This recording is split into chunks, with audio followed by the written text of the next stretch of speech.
right, so it's this is our second question in our series of Asked and Answered. First of all, I want to remind you that you can't respond to these videos in the comments for a variety of legal reasons and compliance reasons. You can't do that, but you can email us, and I would really appreciate if you did email us at edgewaterfamilywealth@raymondjames.com. Yeah, that's it. Right, Sydney? edgewaterfamilywealth@raymondjames.com. There's no silly question, I promise you, and we'll do our best to answer it. What was the question, second question we had All right, today? so today's question is, after the bombings in Kabul airport in Afghanistan and the tragic loss of American lives, how is it possible that the market went up? Yeah, so that's my buddy and client, Gorgeous George, asked that question, and this is for you, George.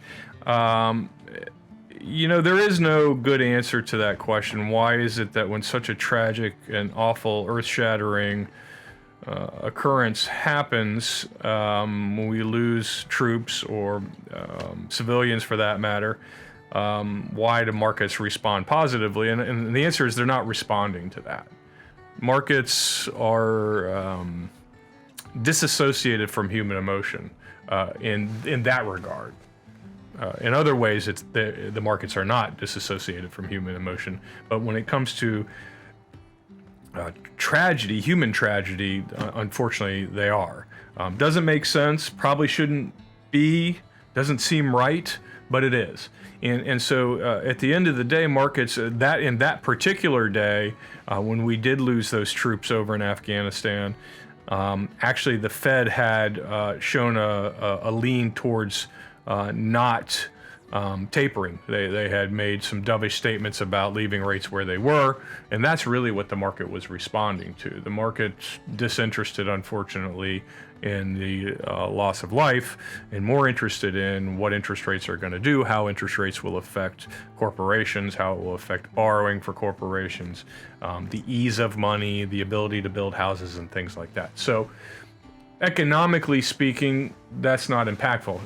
From a human standpoint, it's largely impactful to all of us, especially us Americans, but markets simply are disinterested in things like that for the most part. Now, an event like 9/11, which we all, I'm sure, remember where we were and what happened that day. I was actually sitting with a client when that occurred that morning.